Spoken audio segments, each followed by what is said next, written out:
Unaweza ukaenda Toyota Harrier kwa siku moja tu ambao utaamua kutumia shilingi 500 yako vizuri. Nimeupokea kwa furaha kubwa zaidi. 7 Fruit ndio mchezo wangu mama naupenda kucheza sana. pmb.co.tz ili uweze kuingia kwenye kinyang'anyiro na kwenye familia ya washindi. Baraka Yanga. Kaka ni aje? Kama kawaida. Bwana, kama walijua mnatania, leo ndo tumedhihirishiwa kwamba Young Africans mpo serious kweli na jambo lenu. Unajua kuna vitu ambavyo vinaendelea kutokea, sawa?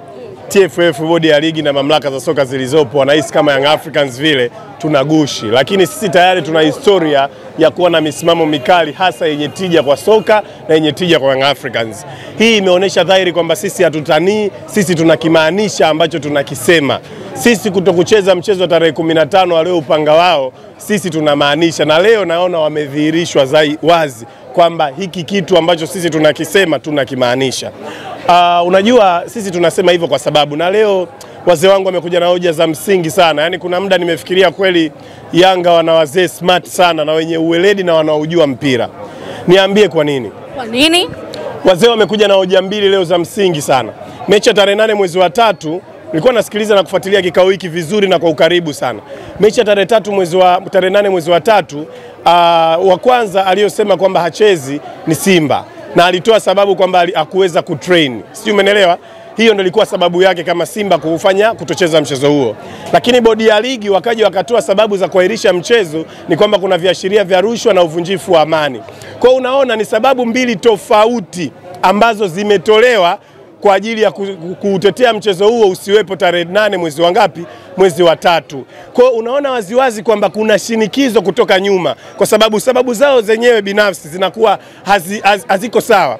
Huyu ana sababu zake, huyu ana sababu zake. Sio, umeelewa? Na yote bodi ya ligi walitoa sababu hizo kwa ajili ya kumlinda Simba. Sasa wazee wa Yanga waliweza kulingamua hilo na kuweza kuona kuna shida nini ambacho kimepelekea kuwe na sababu mbili tofauti za kuahirisha mchezo huo.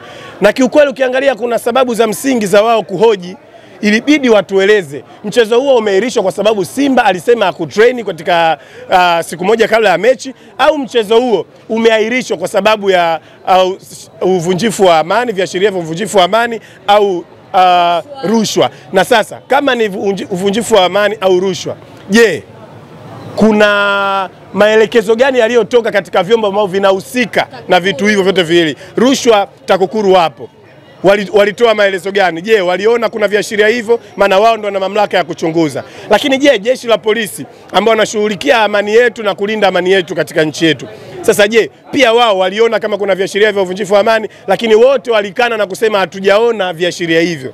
Tukija kwa mechi ya Simba, kwa sababu walitoa Simba Sports Club kwamba kuna uvunjifu, kuna nini, hawakuweza kutrain. Je, kuna sababu ya msingi inayompa haki Simba ya kuahirisha mchezo au kutokucheza kwa sababu hakutrain siku moja kabla ya mchezo? Kwa hiyo unaona ni kwamba hakuna sababu ya msingi, na ndicho Yanga ambacho wanakisema kwa tunahitaji sababu za msingi za kuahirisha mchezo huo ambazo zimenyooka, ambazo watu wa mpira wakikaa wakizingamua wataona kweli, je, kuna sababu za msingi au hakuna sababu za msingi. Kama kuna sababu za msingi, Yanga sisi hatuna shida kucheza na Simba Sports Club, muda wote tunakitonga naye. Lakini kama sababu hazina msingi, hazina mashiko, kwa nini zitumike kutekeleza uahirishaji wa mechi hiyo? Maana yake bodi ya ligi na TFF inabidi wawajibike. Kwa hiyo Yanga tuna kila sababu ya kusema hatuchezi, na tuko sahihi kabisa kuendelea na kauli hii hatuchezi. Lakini pia nifurahi kuona wazee wetu wameendelea kusitiza kwamba sio tu kucheza tarehe 15. Ikitokea majibu yetu hayajajibiwa, madai yetu tuliyoyaomba hayajatekelezwa, basi sisi sio tu mchezo wa tarehe 15. Tunapoelekea sasa kwenye ligi hii hatutocheza mchezo wote, na ndio utakuwa mwisho wetu. Ligi ndio itakoisha hapo. Na maana ya ligi kuisha sio kwamba tu Yanga kutocheza mpira. Maana yake ni kwamba hii ligi inaingia katika sintofahamu, kwa sababu haukuweza kutenda haki katika vilabu hivi viwili. Kwa hiyo kivyo vyote vile lazima ligi isimame, kivyo vyote vile lazima ligi ishindwe kuendelea, na hiyo yote ataifanya Young Africans kwa makusudio, kwa sababu ya shinikizo la wanachama wake Young Africans. Lakini pia sio viongozi kama TFF na target yao kubwa kuwaangalia. Hawa ni wanachama wa Young Africans, hawa ni mashabiki wa Young Africans, hawa ni watu wa mpira ndio wanaokitaka hiki. Sio, umenielewa? Kwa hiyo sisi tunamaanisha hili ili kubadilisha soka la Tanzania. Madudu yanayofanyika kwenye NBC Premier League ni mengi. Ni mengi sana. Baraka, nakumbuka wakati tuko kule katika nusu finali ya michuano ya FA ulisema kwamba unawatamani sana Simba mkutane katika hatua ya finali. Mambo yakaenda ndivyo sivyo, lakini leo hii wazee wamekuja na tamko lao na msimamo wao ni ule ule, haujabadilika chochote kwamba hamchezi. Kwa nini msikubali tu haya mambo yaishe na mkutane kiwanjani? Hicho ndio kisichohitajika katika soka letu. Hiyo ni busara. Busara haifai kuongoza mpira.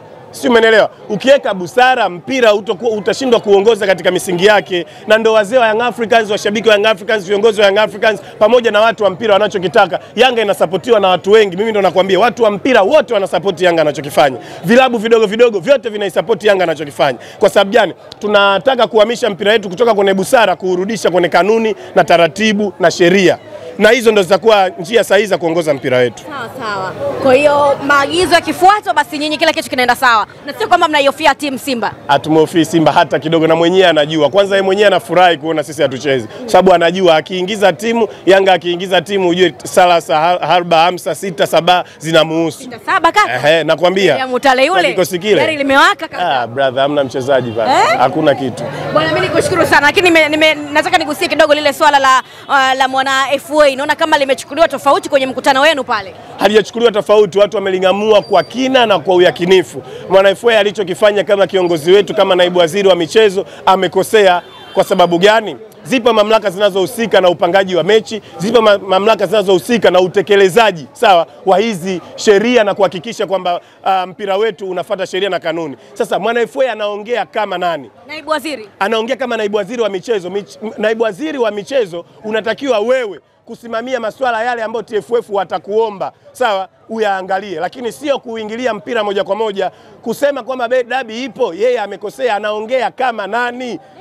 Naibu waziri. Hapana, kuna vyombo ambavyo vinahusika, mamlaka, bodi ya ligi na TFF. Umeelewa? Na watu ambao wanahusika na mchezo huo. Yanga ndio mwenyeji wa mchezo huo, ndio ambaye anapaswa kutangaza tarehe na ndio ambaye anapaswa kuonesha msimamo wa mchezo huo. Sasa wewe Mwana FA unataja kwamba dabi ipo, wewe kama nani? Amekosea, na hapo kiukweli inabidi atoke aombe radhi kwa kauli ambazo anazisema.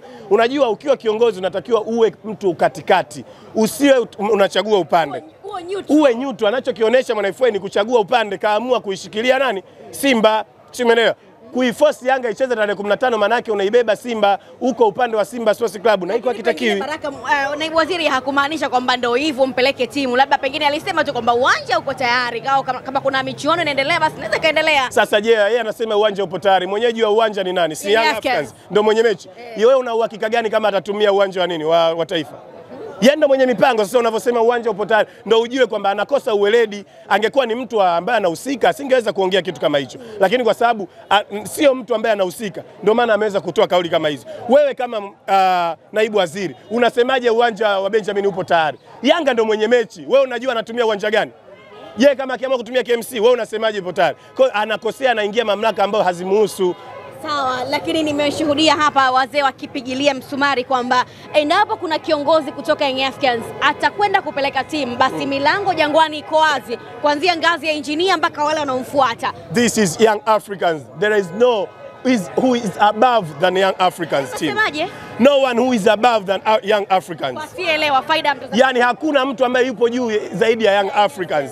Young Africans ni kubwa kumzidi yoyote yule. Kiongozi anabidi afuate misingi na taratibu ambazo wanazitaka wana Yanga. Tuna misimamo yetu, tuna tamaduni zetu, tuna kaliba zetu. Hizo ndo zinazotuongoza Young Africans. Na kiongozi anayekuja lazima aishi katika misingi hiyo. Shabiki anayekuja lazima aishi kwenye misingi hiyo. Kwa hiyo yoyote ambaye anaenda kinyume na yale ambayo tunayataka kama Young Africans, basi sisi hatuna budi kumwambia inabidi atupishe. Kiufupi bado ngoma mbichi sana. Sio mbichi, wanaifanya kuwa mbichi. Ngoma ni nyeupe kabisa. Yanga anataka kujibiwa kwa nini mmeahirisha mchezo kabla ya kupanga tarehe. Full stop. Baraka, mimi nikushukuru bwana. Asante sana. Baraka.